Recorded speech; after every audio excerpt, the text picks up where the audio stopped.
Hey, good afternoon, everybody. We are here for another episode of the Stronghold Floors podcast. Today, we're going to be talking about something that comes up in nearly every sales call, cracks and joints. And we're talking about concrete, right? We're talking about the imperfections that we see every single day in the ugly concrete floors that have been well worn, and even the new ones that just by nature of how concrete settles, it's not a perfect science. There's a lot that goes into it, and there's often just imperfections, and we want to take care of those imperfections. And so, as always, we have Mike Mintzmoyer here, owner of Stronghold Floors. And Mike, I noticed that you're dressed as one of our installers today. So you like that? Yeah, I think it's appropriate because when we're dealing with these imperfections, when we're dealing with issues like cracks in the concrete, joints, and we'll talk about the differences between the two here. But when we talk about them, it's when we're actually working with them, we're in the field, we're on location, we're in people's homes and in their garages. So it's appropriate that you're dressed to get the job done. I thought so. I thought so. I might have to go do some work after this podcast. Get on the floor. I'll make sure you have your work cut out for you for this podcast. Perfect. So let's just start off at the very beginning. Obviously, this, we're doing this podcast because there are two blog posts that are very popular, and that is "What About the Cracks" is the title of the one, and "What If I Have a Joint?" Right. So we're going to be talking joint in your floor. Joint in the concrete. Yep. They are strategically placed there. And let's talk a little bit about kind of like what's the difference? What are we talking about? Let's just kind of, no pun intended, let's start at the ground level. Let's start at the ground floor and explain to us, what are we talking about when we're talking about cracks in the concrete, joints in the concrete, and what's the difference? Okay. Yeah, let's start with the cracks. So oftentimes people instantly assume they see a crack in their concrete. They think, oh, wow, something went wrong. This is bad. But the reality is concrete cracks because when it was placed, meaning when it was poured, it had a lot of water in it. And it had a certain mass, a certain amount of weight to it.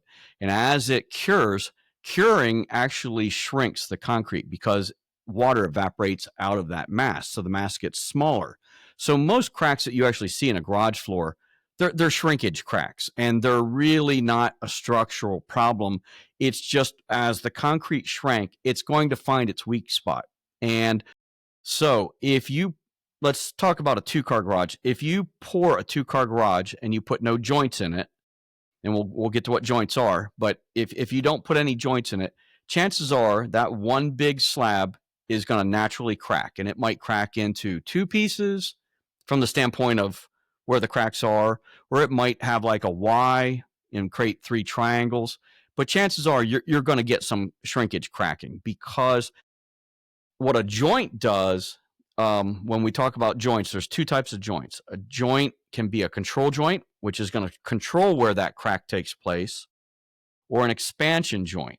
And we'll cover those later. But control joints are there to say, hey, when it does shrink, crack right here. We're telling it where the weakness is going to be. We're telling the concrete, as you shrink, you're going to want to crack right here. And so how people recognize those is when they see floors that have been cut, where there's those saw cuts, and they've cut it into 2 or 4 or 6 or 8 squares or rectangles, where there's these pretty fairly straight line cuts doing it.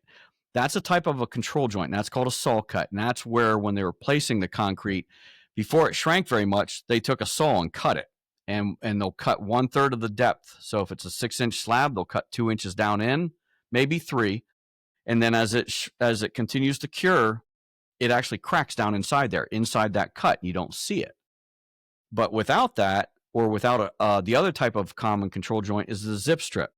And in the article, that's where we answer that. Well, why do I have these white cracks or white thin lines in my floor? That's the common thing that they do these days. A zip strip is this plastic piece that they push down in. Again, on a two-car garage, it's usually X and Y. It creates it cuts it into 4 squares, and you might not even see it right away. They might have put a little bit of the concrete cream, the top of the concrete over that.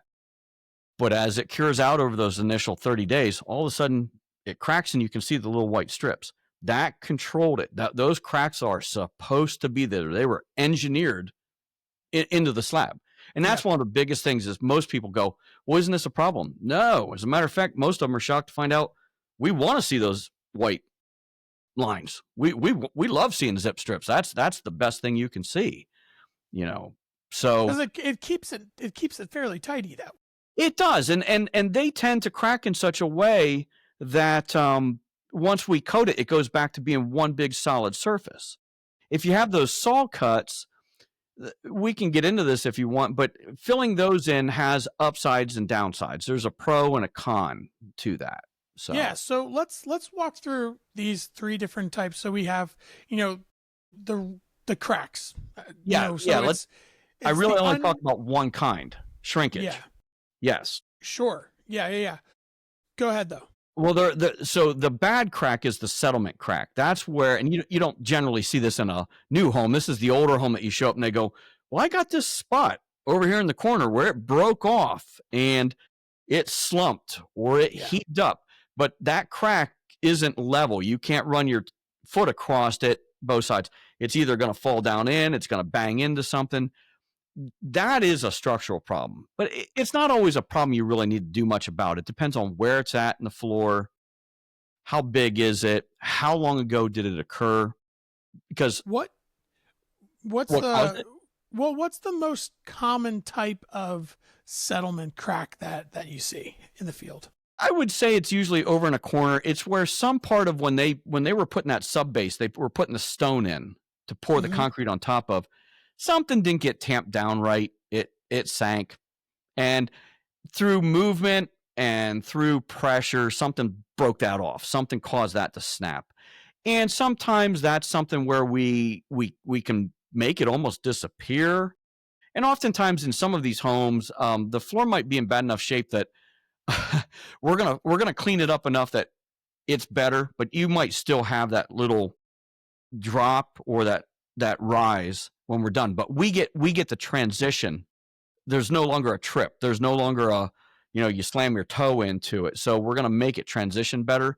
But oftentimes to truly fix that means someone cutting out a part of the floor, repouring it. And it may not be worthwhile. That's where we can help you. It depends on where it's at and why it's there.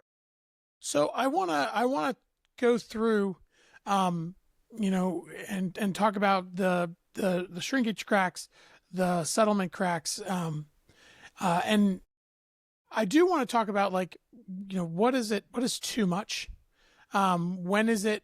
I want to talk about that briefly, but what I would like to first start with is okay, so we have these 2 different types of cracks.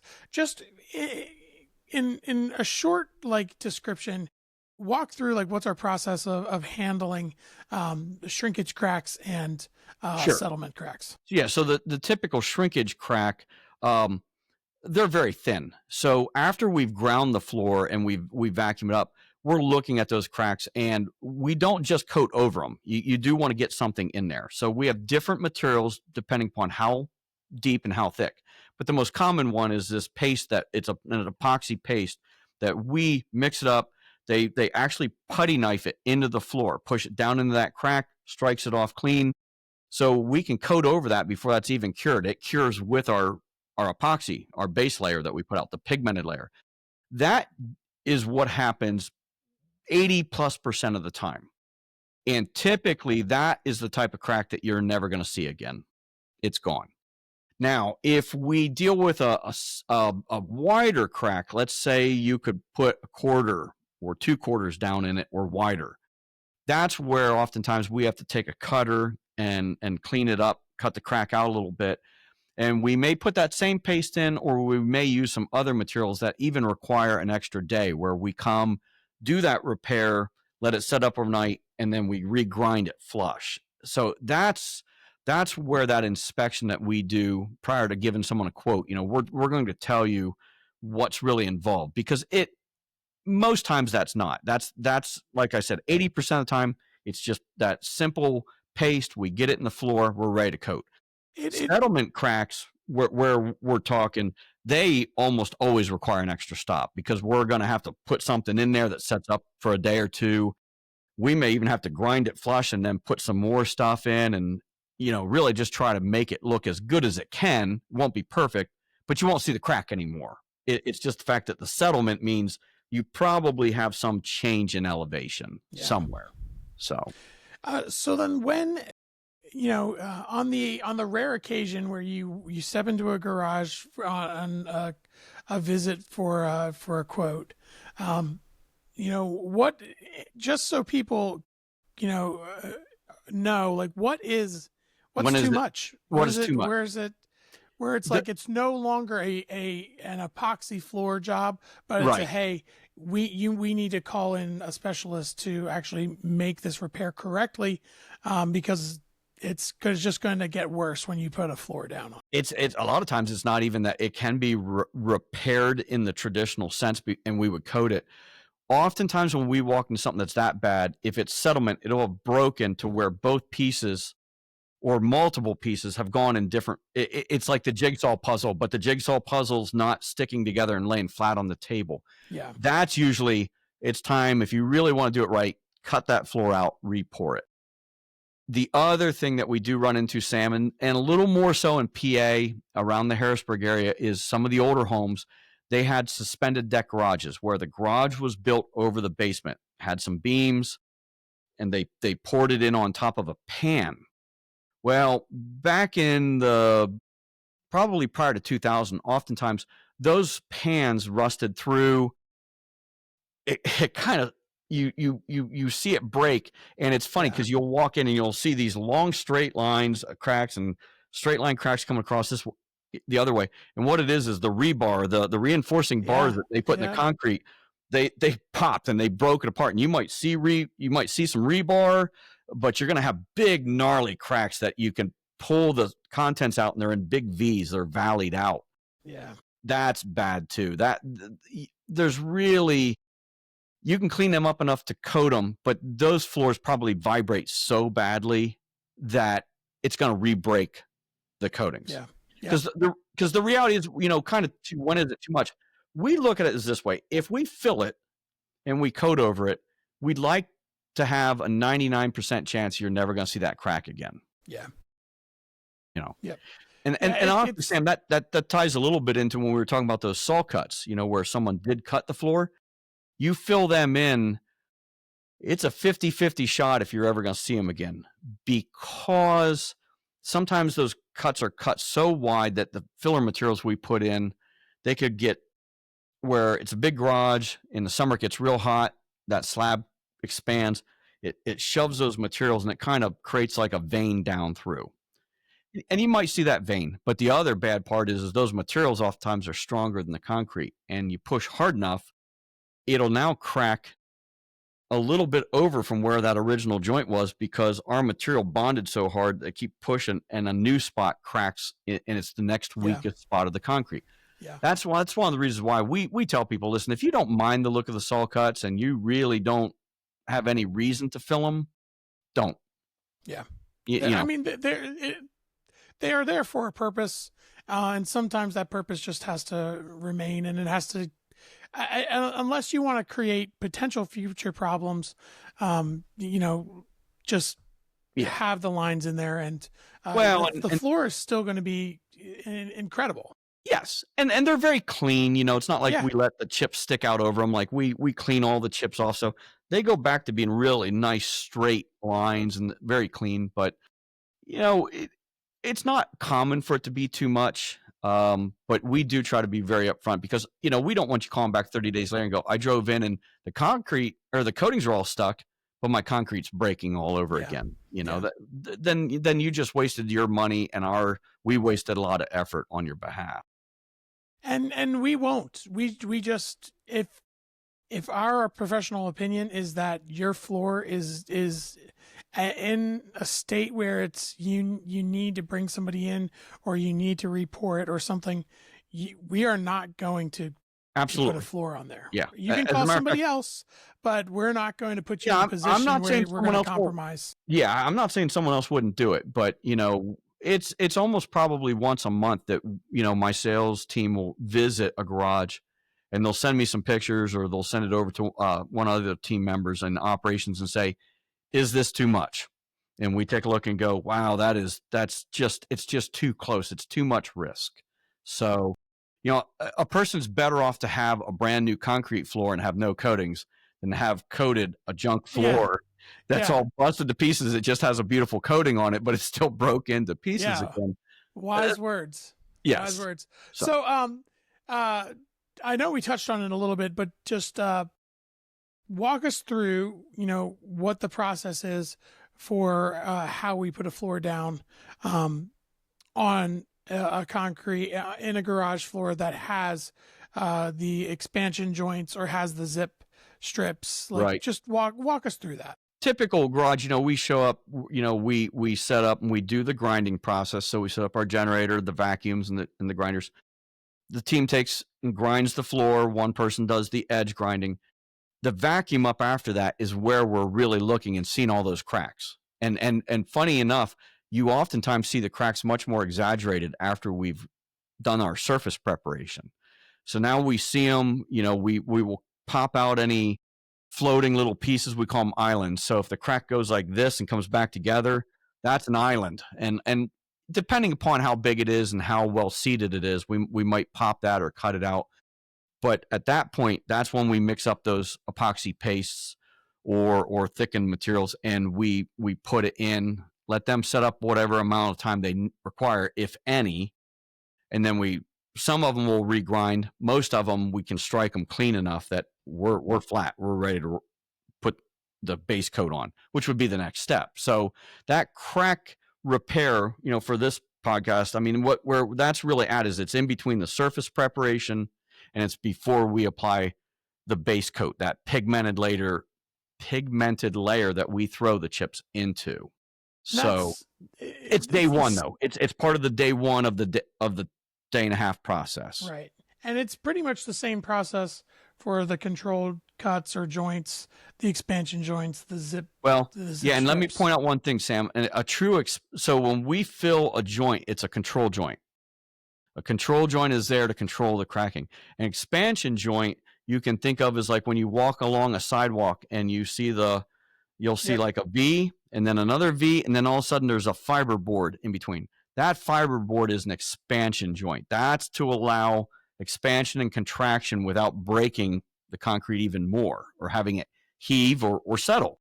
Yep. Expansion joints are the part we don't generally fill and rarely ever fill it in a residential job. There's some reasons to do it commercially, but it usually involves forklift traffic. But most residential garages don't have an expansion joint in the main floor. If they have it at all, it's the perimeter where the joint or where the floor is poured and it meets the walls.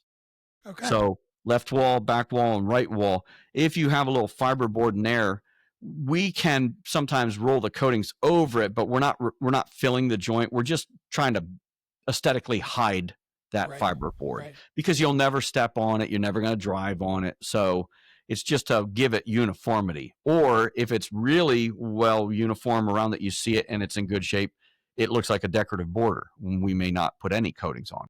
And maybe just so people understand, why does my floor have an expansion joint in it? Correct me if I'm wrong here. There's a couple different factors that come into play. It's kind of the actual contractor and their preference of how they pour it, but sometimes it's literally like, hey, what's the code for where you live for how residential garage floors are expected to be poured and stuff like that. So, correct. Well, is there in the control joint question side of that, most people these days use the zip strips. Years ago, you used to see saw cuts, and you even saw what we call a decorative tool joint, and that's the V that you see in the sidewalks. And you used to see that.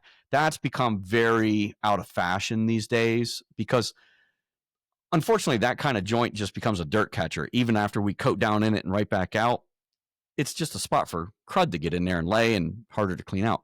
So typically, newer construction, it's just the zip strips. The expansion joint part of it is when they need that fiber strip along the wall to separate the pad, the poured concrete pad from the walls. A little more involved in townhouse construction, multi-unit. Oftentimes, most residential garages, you won't see it anymore. They've floated it in just such a way that you just don't have those expansion joints. So most new garages, 2, 3, 4 car, you may not see anything that you would call an expansion joint. Good to know. One other thing I want to just, you mentioned it a couple times because it's part of the process, and I think it's worth just kind of fleshing out a little bit so people understand, what the process is like. The first thing we do, after unloading the truck and getting everything ready to go, is typically grinding the floor. So just talk to us about that process. What is that like? What does it look like? What do I need to know as the homeowner, as you prep the floor in that way before you do any of the filling of the cracks and stuff like that? The number one thing I tell people before we start grinding is get your stuff out. So we try to be very dust free. We really do. We have very powerful vacuum systems hooked up to the grinder. So when we're running a machine, the walk behind machine over the floor, or even using the hand grinders, which have these shrouds on them, everything's hooked up to that vacuum system. We're trying to pull that dust up as part of that surface prep, as part of that diamond grinding process. But what's really important is if you want to leave some stuff in the garage, it doesn't matter if you leave a shovel hanging on the wall. You don't care if you get dust on there. But a lot of modern garages we go into, if they're using it as a secondary use garage, they might have a TV in there. That comes off the wall, or you just bag it, tape it shut. And that's not uncommon too, is things remain but get wrapped in plastic. But the process of the prep itself, it usually doesn't take that long. We have very large machines. We're very well set up for both residential and commercial. So where we might have a competitor that sits there and grinds a floor for 4 hours to do a 2-car garage, and we're only there for 45 minutes. It's not that there was any difference in maybe the end result. It's just the fact that with our machines being bigger, heavier, they have more pressure, it goes faster. So it doesn't take us as long to do it. And so what's nice about that is not just the fact that it doesn't take that long, but it gives us more time to also take a look at those cracks, address them and not be in a hurry. And it's a little bit tied back to when you and I have talked about one-day floors. They're rushing, trying to do everything. Yep. We're not in a rush. Day one is prep, repairs, base coat, chips. We're not worried about getting that top coat on that day. That's the next day. So, just talk to me about the person who might be listening to this, might be on the website thinking, okay, I already know that I've got some, cracks in the floor. I'm going to go ahead and repair them myself before I get a quote. Right. And, I'll save a few bucks and I'll save them some headache. Give us some wise words there, Mike. Yeah. You are not saving yourself time, effort, or money, because the materials you as a homeowner put in, first of all, never pump silicone caulk in it. People say, hey, I caulked my cracks shut. Does not allow proper bonding of coatings. We're going to cut that silicone back out. It's a mess. We will charge extra. It takes extra time. It might take extra days. And because now we cut it, made it bigger, we're back to that thicker repair that we were talking about, that wider repair. That's a bad thing. Don't ever do that. There are some repair materials that you can put in, like if you had a hole in the floor and you bought anchoring cement. Anchoring cement is super hard. That's the one thing you could put on, and as long as you have it flush or even a little over, we can grind it off. But by and large, there is no value to a homeowner trying to repair things before we get there, because you usually create more effort on our part. And you may incur more material charges too, not coatings, but repair materials. So my suggestion would be, if you're looking to get a coating, talk to the coatings companies first. Don't DIY half of it. It's no worse than you DIYing it and putting up a whole paint kit on there. We're going to grind it off. Yeah. So, DIY stuff when it comes to coatings is oftentimes just, it's a make do for you, or it fits your budget for the time. But when you move to a professional grade solution, it's not going to cut it. It's not going to cut it as a coating. It's not going to cut it as a repair material. Don't even do the joint fillers. Don't put caulk in the floor. Bad. That's the big no-no.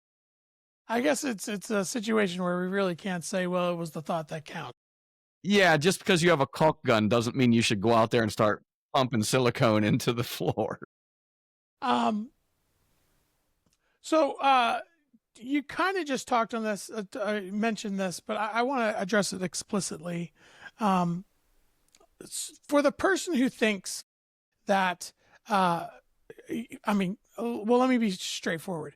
We say all the time that, installing a professional grade epoxy garage floor, it will increase the life of your garage floor. Yes. It'll increase the durability. And what I want to specifically say is that it will, it has the ability to do some minor, and I emphasize the word minor, repairs, like the stuff that we've mentioned. Right. But just explicitly talk to the person who's thinking, okay, I know my floor, I'm not sure what my floor is doing. This is just going to be a quick, way to just repair my floor. Just talk to that person real quick. Just give them some counsel on, if they're thinking that this is going to be the thing that saves their garage floor, what would you say to that person? I'd say it depends on how many cracks and how bad they are. But for the most part, cracks are just aesthetically ugly, even when they are thin. The nice thing about a professional coating is it not only makes those cracks go away, but you're sealing everything up.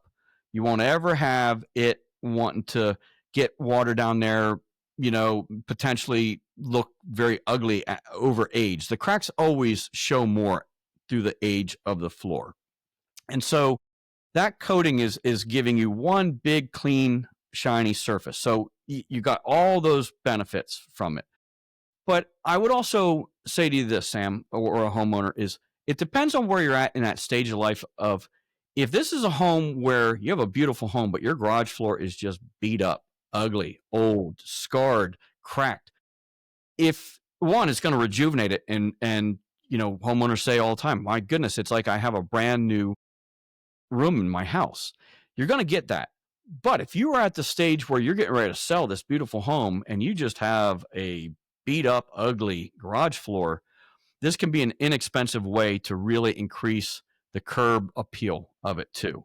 Especially if your garage is your main entrance right to your house. Right. And if it's street facing, if it's larger, especially if it's a garage that's big enough for you to have multiple use of it, not just get two cars in there, but you're going to have the refrigerator. You might have a mini pantry in a sense in there, or a hobby shop or something like that. It's a great way to get rid of all the ugliness at one time. You're setting yourself up for, we're 21 years in business at this point. We've got customers that, they're still using that floor 21 years later, and it's fine. Like I've joked about before, the only reason you change it is because you're tired of looking at the colors. That's it. But I would say, when you're looking at that floor and you're sitting there going, boy, it's just cracked up, it's just ugly, this is a great way to improve not just the floor, but the whole room in one shot, and done right, not DIY, but done right by a good company. It's a once and done. Good words. We just heard the other day about it's like having a brand new room in our house. And so that is truly something that we hear all the time. Absolutely. And we love the fact that we get to do that for our homeowners and also for our commercial clients as well. But when we see homeowners that they see it for the first time, the wheels start clicking of what else they can do in their garage and how they now have more opportunity. That's always a satisfying thing to see. Hey, Sam, one other thing about cracks that I just thought of, and it's funny, even though we talk about the cracks are usually just aesthetically there, they do freak people out a lot of times, especially brand new home. They look and go, well, why do I have this crack there, even if they're straight? If you're a builder and you happen to be watching this, I could tell you we have lots of builders that they put the coatings in after it's cured and those cracks are done because they never get questioned about there was cracks in my floor because we coat it, it's gone, and that's that. But that always makes me laugh because, sometimes no matter how hard they try to explain to say, those two cracks are supposed to be there. See that white line? Yep. This is a way that we have quite a few builders that, offer us as an option. But if they have a pour that for any reason, just the cracks looked a little funny, yep, they'll even contract us to put a coating in because that way it's gone, it's taken care of, and they don't lose any home value in that sale. And listen, I know we talk about garage floors all the time. That's what we do by far and beyond the most of. But basements, mud rooms, it's these are great solutions for other rooms in the house that absolutely that at least worth mentioning. Basements is the one time when you do have those saw cuts that we do recommend you go ahead because basements don't tend to. You don't tend to ever see those filled in saw cuts because they're more thermally stable. That meaning the temperature doesn't swing that much year round. And so like even in my own basement in my first home, when I lived back in the Harrisburg area, having saw cuts open in your basement floor and you're trying to finish it all isn't really that great. And I had filled them in and coated it. And then even later, when part of it, I put an LV luxury vinyl tile floor on. I had to spit that out. Having those filled in was actually a good thing because LVP, you don't ever want it to transition it over wide cracks. It can show through and do really weird things in those kinds of floors. So, we've coated whole basement floors in say like a solid color gray, but they know they're going to put throw rugs in an area. They know that this one area here, we're going to put tiles or even rubberized gym floor in. But as part of that, back to the whole joints thing there, we got rid of those saw cuts. We got rid of those control joints in there, and it just made that floor better. And we can be really smart. If they have a section that's back in the mechanicals, even for a coat in that area, that's the saw cuts we leave open. Because that way, if there ever was too much moisture getting under the slab, we still left that saw cut can actually, it's a little off topic, but that saw cut can actually function as a relief of moisture, vapor pressure building up under the slab. Yes. So that's a way to deal with it because oftentimes your mechanicals area, that's where you're going to set that dehumidifier anyway. So now you're even drawing it more. So there's really, that's why we evaluate every project and really look at the control joints and say, here's what we would recommend you do, So. Yeah, and our guys know what they're talking about, and it's we serve quite a large service area between Pennsylvania, now West Virginia, Maryland, and so we've seen a lot of different types of houses, a lot of different types of garages, a lot of different concrete pours. Yeah, and that's something that people don't realize is how there's some pretty big differences between. So if you were living in PA and you moved to Virginia, you might think that your concrete is the same, but it actually can be quite different. It can visually, from the standpoint of color, the mixes of the concrete change quite a bit. That's the funny thing is you'll have people in older homes that say, well, my concrete's not even gray, it's brown. Well, some of that may have to do with dirt ground into the surface, but sometimes it's just the old concrete. It was the sand, it was maybe even the water and the minerals that were in it that all impact that. So yeah, it's funny. Coatings are the way to give consistency, not just protect it, but get rid of that inconsistency, and obviously get rid of, the whole point of this is getting rid of those cracks. Let's not see it. Let's not look at a floor that's big and flat, but looks like it's been broken into 8 pieces like a jigsaw puzzle. We'll bring it back to one big monolithic, seamless slab.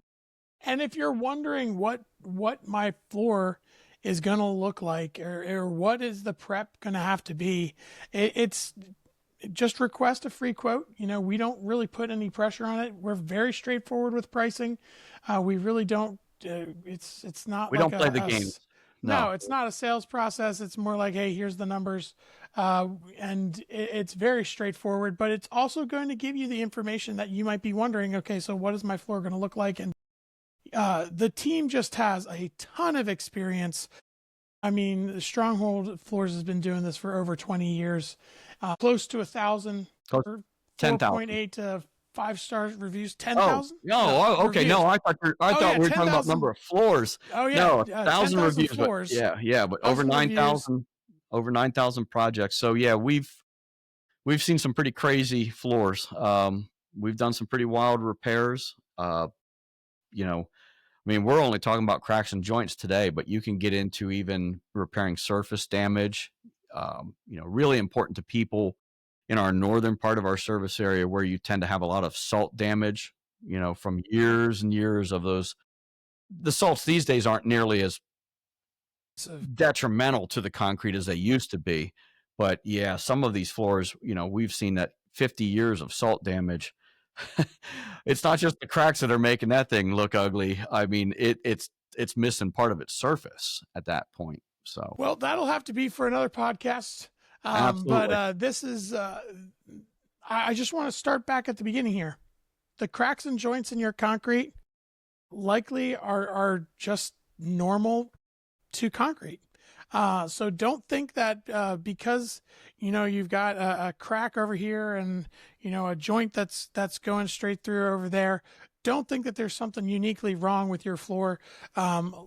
It's likely it's expected.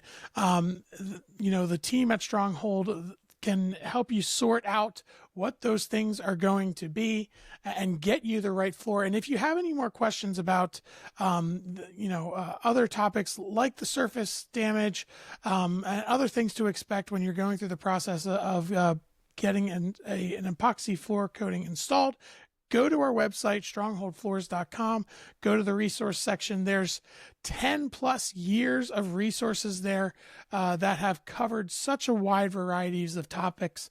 And we try to be the experts in giving you what you need to know so you can choose your partner wisely, choose your floor wisely, and get a product that you just fall in love with. So, Mike, thank you again.